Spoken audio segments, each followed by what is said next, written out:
Parliamentary কালচারে সেটা আছে, রাইট আছে, তারা ওয়ার্কআউট করতে পারেন।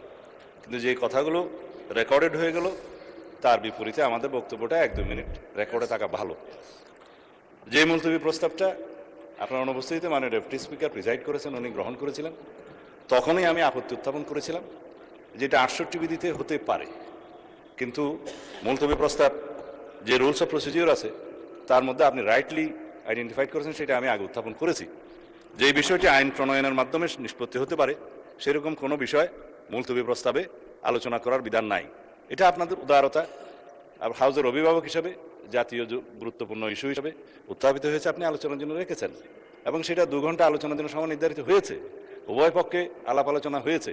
কিন্তু এটা যেহেতু বিধি বহির্ভূত এবং আলাপ আলোচনা হয়ে যাওয়ার পরে পার্লামেন্টের প্র্যাকটিস হচ্ছে ইট ইজ টকড আউট, আলোচিত হয়েছে, সুতরাং আলোচনার পরে নিষ্পত্তি কি হবে সেজন্য ভোটাভুটি দেওয়ার কোনো বিধান নাই।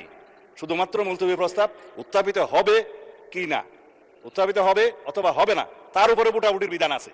কিন্তু আপনি যদি তখন ভোটাভুটির বিধান দিতেন তাহলে পরে এই আলোচনার প্রস্তাব উত্থাপিতই হতো না। অথবা আরেকটা আপনার অপশন আছে, স্পিকার হিসাবে আপনি কোন মুলতবি প্রস্তাব বিবেচনা করবেন অথবা বিবেচনা করবেন না, আপনি এটা রিড আউট করে, এটা প্রিভিলেজ হলো অপোজিশন মেম্বার কেউ যখন সরকারি কর্ম বাধাগ্রস্ত করতে চায় ব্রিটিশ পার্লামেন্টের নজির অনুসারে তারা ট্রেজারি বেঞ্চের আলোচনা যাতে এগিয়ে না যায় সেজন্য মুলতবি প্রস্তাব তোলার পরে সেটা মুলতবি হলো কি হলো না সেটা স্পিকারের ইখতিয়ার অথবা ভোটাভুটির ইখতিয়ার। তখন মুলতবি প্রস্তাবটা আলোচনা না হলেও প্রিভিলেজটা হলো যে তাদের উত্থাপিত বিষয়টা আপনাকে পড়তে হয়, সেইটাই। আর আমরা কোনো মুলতবি প্রস্তাব এখানে রিড আউট করি নাই মাননীয় স্পিকার, উনি যেটা বলেছেন সেটা অসত্য বলেছেন।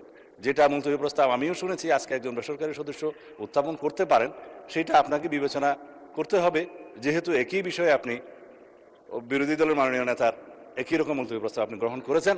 এটা প্রেসিডেন্ট হিসেবে as a matter of right বেসরকারি সদস্য সেটা ক্লেম করতে পারে। ধন্যবাদ মাননীয়।